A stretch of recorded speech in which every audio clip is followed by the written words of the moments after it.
गोष्ट लक्षात ठेवली पाहिजे की सत्य आहे ते आहे, ते आपण बदलू शकत नाही, त्याची व्यवस्था करू शकत नाही किंवा त्यावर आपलं प्रभुत्व असू शकत नाही. दुसरी गोष्ट अशी आहे की ह्या मानव चेतनेत आपण ते जाणू शकत नाही. अनेक लोकांनी कुंडलिनीवर भाष्य केलेलं आहे. पैकी मुख्यतः नानक साहेब आणि त्यानंतर कबीरदास. नानक साहेबांनी नामदेवांची महती ओळखली. जेव्हा नामदेव तिथे गेले तेव्हा त्यांनी पाचारण केलं आणि सांगितलं की तुम्ही थोडंसं पंजाबी भाषा शिका आणि पंजाबी भाषेतही तुमचं थोडंसं काव्य करा. आपल्याला आश्चर्य वाटेल की त्यांचं एवढी मोठी गाथा त्यांनी पंजाबी भाषेत लिहिली आणि त्यात पुष्कळ अगदी शुद्ध मराठीत सुद्धा गाथा आहेत. आणि ते लोक जे ग्रंथ साहेब असतात तर मी एकदा एका त्यांचं दरबार असतं त्याच्यात गेले होते तर शुद्ध मराठीमध्ये ते ओव्या म्हणत होते. म्हटलं हे आलं कसं यांच्या डोक्यात, ह्या पंजाब्यांच्या डोक्यात? तर कळलं की ते जे आहे ते नामदेवांच्या ओव्या आहेत. जनाबाईंच्या सुद्धा ओव्या त्यांच्या ग्रंथसाहेबमध्ये त्यांनी एकत्रित केल्या. कारण त्यावेळेला नानक साहेबांना असं वाटलं की सगळ्या तऱ्हेचे भामटे लोक देवावरती कविता करतात, ते संत नाही. असंतांनी केलेल्या कविता पुष्कळ बोकाळल्यामुळे त्यांनी असं ठरवलं की फक्त जे संतांनी, संत म्हणजे ज्यांना आत्मसाक्षात्कार झाला असे लोक, ह्या लोकांनी केलेल्या कवितांचं संकलन करावं आणि म्हणून तो ग्रंथसाहेब त्यांनी केला.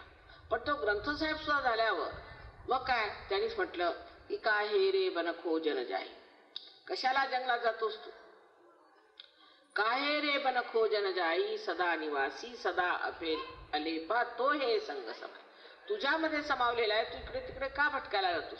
असं स्पष्ट सांगितलं. कहे नानक बिन आपा चिन्हे. आपा चिन्हे म्हणजे स्वतःला ओळखल्याशिवाय, स्वतःचं ज्ञान आल्याशिवाय, आत्मज्ञान आल्याशिवाय मिटे न भ्रम की काही, स्पष्ट सांगितलं. पण तेही आपण सकाळपासून संध्याकाळ घोकत बसलो. तर असं झालं की समजा आपल्याला डोकेदुखी झाली, आम्ही म्हटलं की बा डोक्या दुखायला बाम लावून घ्या डोक्याला, तर ते आपण घोकत बसलो. आम्ही बाम लावून घ्या बाम लावून घ्या, त्यांनी डोकं दुखत जाईल की जास्तही होईल. तशातला हा प्रकार. वाचून परमेश्वर मिळणार असता तर ह्यातले किती लोक युनिव्हर्सिटीत गेले होते आणि किती लोकांना वाचन येत होते. काहीतरी अशी किमया आहे ज्याने आपला संबंध या ब्रह्मचैतन्याशी झाला पाहिजे. मग सत्य काय आहे? सत्य हे आहे की आपण सर्व आत्मा आहात. हे शरीर बुद्धी अहंकार आदी ह्या उपाधी आहेत, पण आपण शुद्ध आत्मा आहात.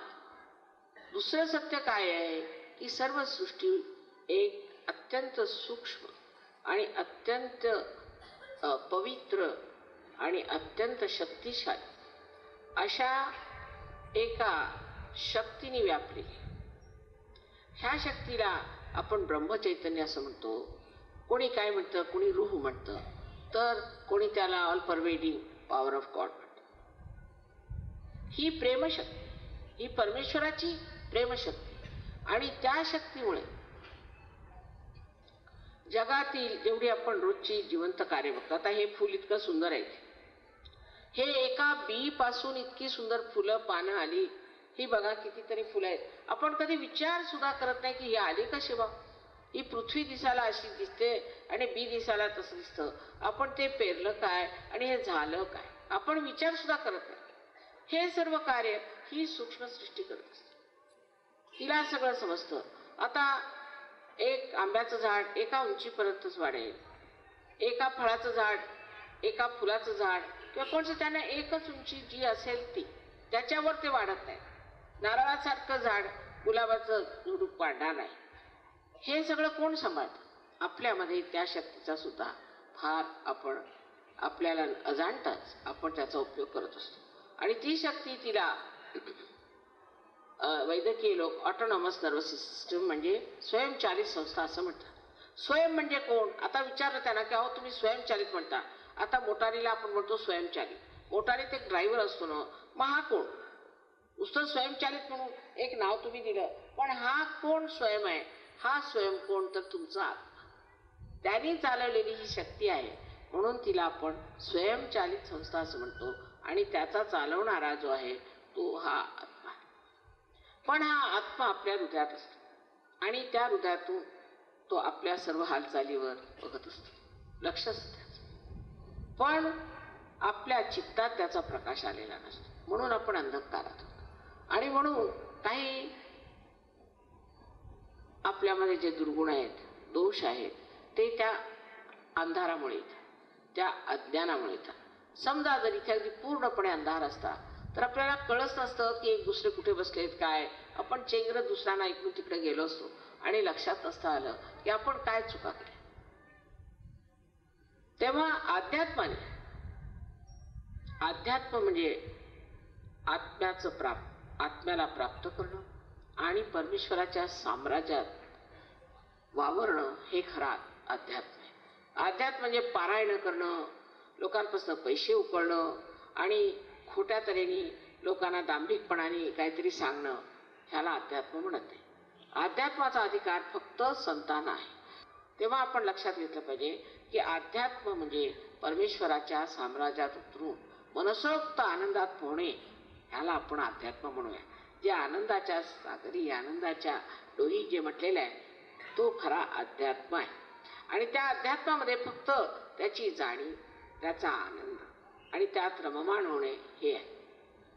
त्याच्यावर विचार करू शकत नाही, त्या अनुभवाचा विचार करता येत नाही.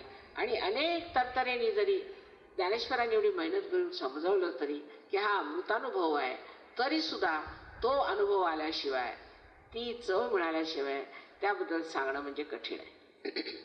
नंतर परमेश्वराने आपल्यामध्ये ही व्यवस्था उत्तम केलेली आहे आणि ही आपल्यात आहे, हे आपल्याला अनेक वर्षापासून माहिती आहे. आणि जेव्हा कुंडलिनी जागृत होते तेव्हा आपल्याला बोध होतो. बोध म्हणजे काही भाषण नव्हे, बोध म्हणजे आपल्या ह्या नसांवर, आपल्या बोटातून आपल्याला हे परमचैतन्य जाणू लागतं. मग ह्या बोटांवर आपल्याला कळू लागतं, जसा कॉम्प्युटर असतो तसं आपल्या यंत्रासारखं आपल्याला कळू लागतं या बोटांवरनं की आपली कोणची चक्र धरली आहेत, दुसऱ्यांची कोणची चक्र धरली आहेत. ही जी 6 सूक्ष्म चक्र आहेत ती आपल्या हाताला लागतातच, पण 7वं चक्र आहे ते सुद्धा व्यवस्थित आपल्या हाताला लागतं. मग या माणसाला किंवा आपल्याला कोणता त्रास आहे तो आपण असं समजू शकतो. आणि ते समजल्यावर जर आपल्याला हे माहीत असलं की हे नीट कसं करायचं, तर आपली प्रकृती सुद्धा ठीक होऊ शकते आणि दुसऱ्यांची आपण प्रकृती ठीक करू शकतो. म्हणजे एवढे आपण शक्तिशाली आहोत. परमेश्वराने आपल्याला फार शक्तिशाली निर्माण केलेला आहे. फक्त हा संबंध परमेश्वराशी झाला पाहिजे. नामस्मरणाने एवढं मात्र होतं की लक्ष परमेश्वराकडे असतं. पण जे ते अतिशयतेत गेलं तर मग ते कर्मकांड होऊन बसलं. सकाळी उठले, पूजेला पाटावर बसले, बायकोवर ओरडले, इकडे ओरड तिकडे ओरड, मग 2-4 फुलं वाहिली इकडे देवाला, तिकडे त्याच्यावर ओरडले, त्याच्यावर, हे काही नाही. जर परमेश्वराचं नाव घ्यायचं असलं तर एकदा घेतलं तरी पुष्कळ, कारण ते परमेश्वर आहे. पण अनेकदा त्यांचं नाव घेणं आणि नुसती त्याची, मला असं कळलं की ते 1.25 लाख नावं घेतात. अहो 1.25 लाख कशाला पाहिजे? एकदा परमेश्वराचं नाव घेतलं तर झालं. पण जसा टेलिफोनला कनेक्शन नसलं आणि तुम्ही 1.25 लाखदा फिरवा नाही तर 3 लाख फिरवा, तुमचा काय संबंध होणार आहे? म्हणून सरळ एक साधी गोष्ट आहे की आपला संबंध परमेश्वराशी झाला पाहिजे. साधू संतांनी एवढ्यासाठी सांगितलं की आपण देवापासून दूर गेलं नाही पाहिजे. म्हणून देवाची आठवण ठेवण्यासाठी त्यांनी सांगितलं की देवाचं नाव घेतलं पाहिजे, देवाकडे लक्ष ठेवलं पाहिजे. पण त्यांना काय माहिती की मनुष्य कसा आहे. खरोखर मला असं वाटतं की संतांना माणसाची काही माहिती नाही. जर असती तर त्यांनी असं सांगितलं नसतं. कारण आपण बघतो की हातामध्ये माळ घ्यायची आणि सगळ्यांचे गळे कापत फिरायचे फार आपल्याला रोजच दिसत आहे. दांभिकपण आपल्याला रोज दिसतो. तेव्हा वाटतं हे कसं काय संतांनी सांगितलं. पण संतांचं चुकलेलं नाही. संतांना माहितीच नव्हती की मनुष्य कसा आहे. कोणत्याही गोष्टीला अतिशयतेला जातो इतकंच नव्हे तर त्याचं सार आहे तो विसरून जातो. त्याचं सार काय ते लक्षात घ्या. चोखामेळापासून ज्ञानेश्वरापर्यंत, रामदासापासून तुकारामापर्यंत सगळ्यांची जर तुम्ही एक चादर विणली तर ती संबंध अध्यात्म आहे. आता अशा अध्यात्माचं वर्णन कुणी करा. आज मला इतका आनंद झाला की आपण इतक्या उत्साहाने आणि अगत्याने हा समारंभ घडवून आणला. मी एक आई आहे आणि आईच्या दृष्टीने जे काही असेल ते म्हणजे सांगायचं असं की ही तुमची कुंडलिनी सुद्धा तुमची एक आई. आई म्हणजे तुमची स्वतःची व्यक्तिगत एक आई. प्रत्येकाची आई वेगळी नसते. एका आईला 10 मुलं सुद्धा असतात, पण ही तुमची आई आहे, फक्त तुमची. आणि हिने सगळं काही तुमच्याबद्दल हिच्यात नमूद आहे. तिला माहिती आहे की तुम्ही कोण आहात, कुठून आलात, तुमचे पूर्वजन्म काय, तुम्हाला पुढे काय पाहिजे, तिला सगळी माहिती आहे. आणि आज ती अगदी आतुर आहे, उत्कंठित आहे की तुम्हाला हा पुनर्जन्म द्यायचा. ती तुम्हाला पुनर्जन्म देणार आहे. माझं ह्याच्यात काही देणं घेणं लागत. आता तुम्ही बघितले इथे इतक्या मेणबत्त्या आहेत. एक मेणबत्तीपासून दुसरी मेणबत्ती पेटते, त्यात तिचं देणं घेणं काय लागतं. तेव्हा हे आपल्यामध्ये जी कुंडलिनी आहे तिचं जागरण करून घेतलं पाहिजे. आता ही तुमचीच आहे. तुझं आहे तुझं पाशी, ते काय, ती सत्ता कोणची, ती संपदा कोणची, ती तुमच्याजवळ आहे. ती फक्त एकदा ही कुंडलिनी जागृत झाली की मग ती ब्रह्मरंध्र छेदून जेव्हा ह्या सर्व शक्तिमान ब्रह्मचैतन्याशी एकाकारिता साधते, त्यालाच योग म्हटला पाहिजे. बाकीचे नुसते योगाच्या पायऱ्या आहेत. आज त्या पायऱ्यांची गरज नाही. माझं जर काही कार्य असेल तर ते हेच की मी ह्या सर्व उलाढाली न करताना, कारण आजकाल लोकांना वेळ कुठे आहे, म्हणून आधी कळस मग पाया अशा रीतीची मी व्यवस्था केली आहे की आधी कुंडलिनी जागृत करून द्या. आधी तुम्हाला मी लेक्चर दिलं, हे नका करू ते नका करू, ते काहीच पडणार नाही. पण काय होईल की कुंडलिनी जागृत केली म्हणजे त्या अंधुक प्रकाशात तुम्ही बघा. समजा आता हात साप धरला तुम्ही आणि मी म्हटलं की हा साप आहे आणि अंधार असला आणि तुम्हाला दिसत नाही, तुम्हाला कशावरून, आम्ही म्हणतोय हे दोरखंडच आहे आणि धरून बसले, तो चावेस तर धरूनच बसणार तुम्ही. पण जेव्हा थोडासा तरी जर प्रकाश आला, त्या अंधुक प्रकाशात सुद्धा तुम्ही बघू शकता की हा साप आहे आणि तुम्ही स्वतः सोडून टाका. म्हणून मी म्हणते की तुम्ही स्वतःचे गुरु होऊन घ्या. काही गुरूंची गरज नाही, काही नाही, तुम्ही स्वतःचे गुरु होऊन घ्या. तुमचं जे स्वातंत्र्य आहे त्याची मान्यता मला आहे. तुमच्या स्वतंत्रतेतच तुम्ही म्हटलं पाहिजे की माझी जागृती झाली पाहिजे. त्याच्यावर जबरदस्ती करतायत, दडपशाही करतायत, कोणत्याही तऱ्हेने ती कुंडलिनी उठणारच नाही जोपर्यंत तुमच्या मनामध्ये त्याची शुद्ध इच्छा नसणार. कारण कुंडलिनी ही शक्ती शुद्ध इच्छेची, ज्ञानाचा सागर आहे, पण सर्वात मुख्य म्हणजे क्षमेचा सागर आहे. आणि तुम्ही अशी कोणची चूक करू शकता जी त्या सागरामध्ये विलीन नाही होऊ शकत, अशी कोणचीच तुम्ही चूक करू शकत. तेव्हा कृपा करून माझं हे चुकलं, माझं ते चुकलं, माझ्यात हे दोष आहेत आणि माझ्यात ते दोष आहेत, काही असले तरी ती कुंडलिनी तुमचं स्वच्छ धुवून टाकली. तेव्हा सध्या हा विचार करत बसायचा नाही. एक ही अट आहे. आणि तर दुसरी अट अशी आहे की तुम्ही सगळ्यांना एकसाथ क्षमा करायची. एकसाथ म्हणजे अमका तमका आठवत बसायचं नाही, प्रत्येकाचं वैयक्तिक नाव घ्यायचं नाही. नाही, सगळ्यांना मी क्षमा करेन. अहो क्षमा करा अथवा नका करू, तुम्ही करता काय? करत काहीच नाही. पण नाही केली म्हणजे दुसऱ्याच्या हातात खेळता की नाही. तिसरी गोष्ट अशी की पूर्ण आपल्यामध्ये आत्मविश्वास असला पाहिजे, पूर्णपणे, की मला आत्मसाक्षात्कार मिळेल.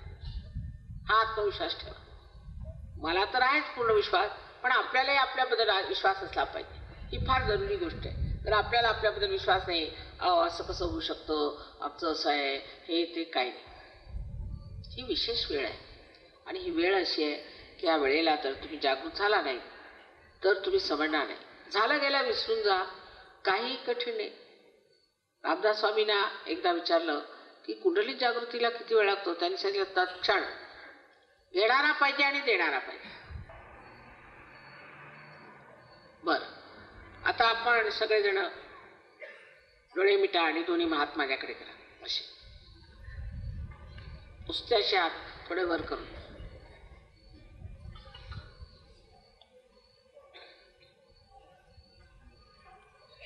डोळे मिटून घ्या.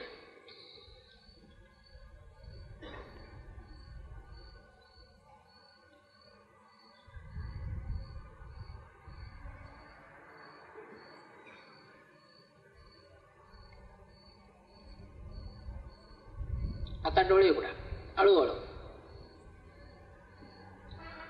आता उजवा हात माझ्याकडे असा करायचा, पुढे मान वाकून घ्यायची आणि ब्रह्मरंध्रात असा हात अधांतरी धरायचा, मान वाकून डावा असा धरायचा. आता बघा, आपल्या डोक्यातनं गार वारा येतोय का? सगळीकडे गार वारा सुटलाय, शंका नाही करायची. येतोय का?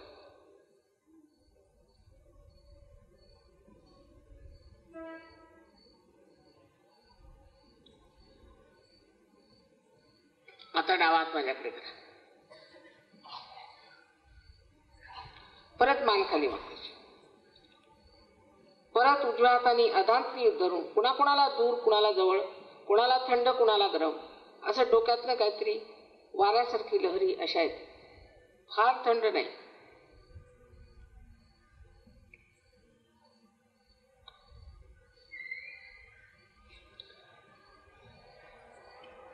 परत उजवा हात माझ्याकडे आणि डावा. परत बघा डावा हात.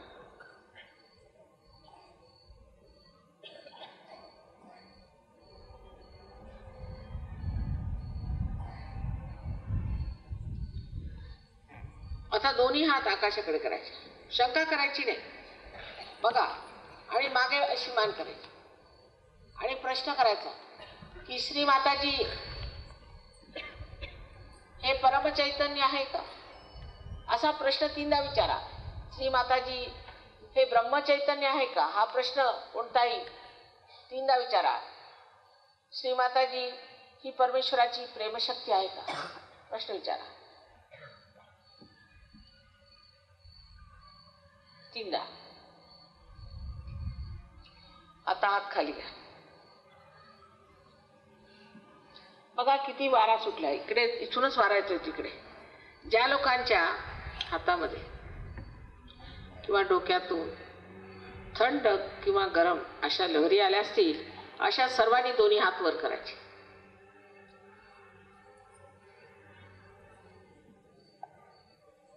सगळ्या संत साधूंना माझा नमस्कार आणि आपण सर्वांना नमस्कार. आता माझ्याकडे बघून निर्विचार, विचार नाही करायचा.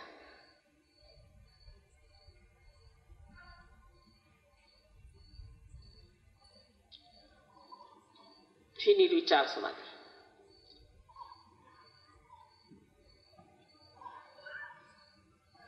सहयोग